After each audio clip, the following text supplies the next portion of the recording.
आंध्र प्रदेशर नेलोर जिल्लार कोंडापुर मंडलर गाँ कस्तूरी नायडू पालिंकुस्गत एठारे system आनिछि firm मात्र 15 घंटा मध्यरे 124 एकर जलसेचन करिबारे सक्षम।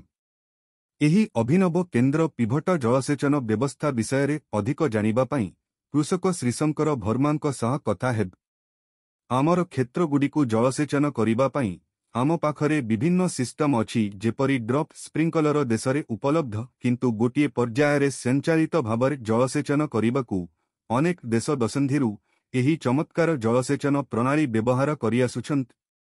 1940 मसीहारे अमेरिकार जणे कृषक रा एही टेक्नोलोजी उद्भावन करा जायथिल। आज अमेरिकार कृषिर 75% रु अधिक एही टेक्नोलोजी व्यवहार करुछन्त। आफ्रिकारे एहा बहुल भावरे व्यवहृत हो आफ्रिकार समस्त देशरे एहा अछि। पाकिस्तान, श्रीलंका भली देश एही टेक्नोलोजी को ग्रहण करिछन्त। भारतरे जमी धारण छोट थिबारु एहा एठारे लोकप्रिय नुहे। एहा 100 एकर परि बृहत जमी धारण आवश्यक करे एवं एहा बड़ कृषक माननक पई उपयोग। भारतर जल शक्ति मंत्रणालय अधीनरे जल संपद विभाग द्वारा निर्मित कम्युनिटी जलसेचन प्रकल्पगुड़िक पई एहा संपूर्ण व्यवहार। सेंटर पिभट अंश हेउछि एही यंत्रर मूल्यवान अंश। एही मेसिन थरे 124 एकर जलसेचन करुछि एवं एहार लंब 400 मीटर। जलसेचन कृत्रिम आकाररे अछि जहाँ फसल पाई बहुत भल। यह वायुमंडल रे आंबिएंट तापमात्रा को 3/5 डिग्री ह्रास करी उद्भिद सुस्थ रहिबा पाई एक अनुकूल एग्री जलवायु सृष्टि करे एवं अमल द्विगुणित हो। यह वर्षार इच्छित वॉल्यूम परी 1 मिमी, 2 मिमी, 5 मिमी इत्यादि प्रोग्राम होइपार। कृषक माने फसलर आवश्यकता अनुजाई वर्षा प्रोग्राम करिपारिब। केन्द्रे आमर कंट्रोल पैनल अछि जेउठारु आवश्यकता अनुजाई समग्र जलसेचन को नियंत्रण करा जाय पारि। सार, यूरिया, पोटास प्रयोग करिबा पई एक डोजिंग पंप मध्य संयुक्त होई पारे जहाँ टरे द्रवीभूत जलसेचन एक वृत्ताकार अंचारे अछि। एही मेसिनर व्यासार्ध 400 मीटर एवं 124 एकर जलसेचन करिबारे सक्षम।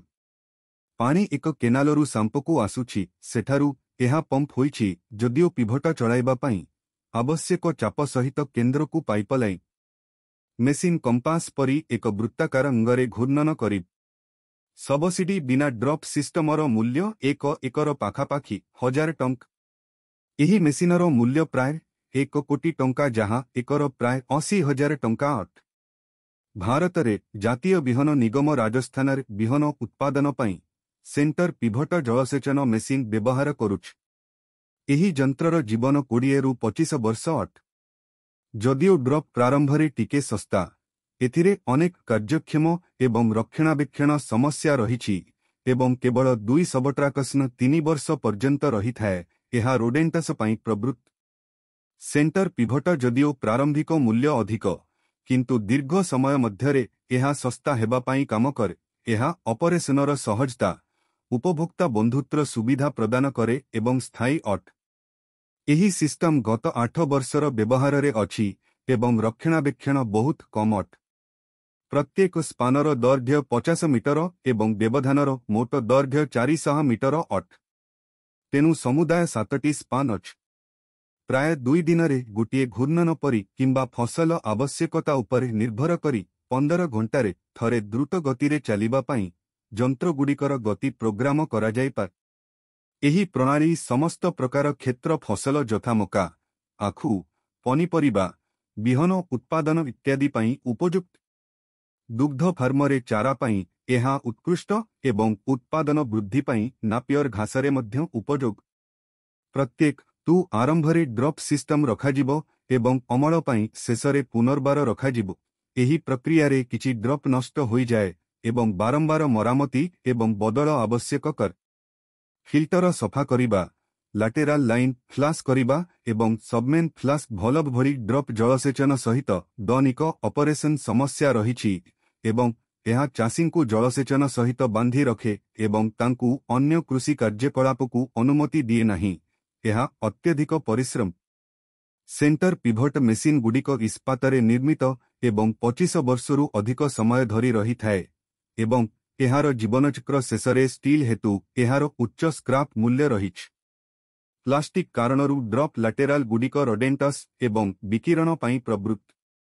सेपरी केन्द्रगुडिक पिभट नाही। सेंटर पिभट्स मध्य सौर शक्ति द्वारा परिचालित होई परिबो एवं एहा हेउछि सबुज शक्ति जहाँ कार्बन निर्गमन को ह्रास करी नेटजेरो गोल्स आडकू जाइथा। चकोगुडिक एक वृत्ताकार अंचारे अधिक। मुख्य मूल्य हेउछि पिभट जहाँ केन्द्र रे अछि जेउथिरे समस्त कंट्रोल एवं पैनल एवं हार्ट ऑफ मेसिन अछि। फार्म आकार उपरे निर्भर करी स्पानगुडिक केवल जोग कराजा। एहा हेउछि सेंटर पिभट जलसेचन मेसिन गत 8 वर्ष धरी शशांक भर्मा सहित व्यवहृत हेउछि। जदिओ प्रारंभिक मूल्य यंत्रर जीवन 20 रु 25 वर्ष अधिक एवं व्यवहार करिबा अति सरल एवं ड्रप सिस्टम तुलनारे रक्षणाबेक्षण सह आशा करे तुमे एहाकु कौतूहलप्रद पाइब।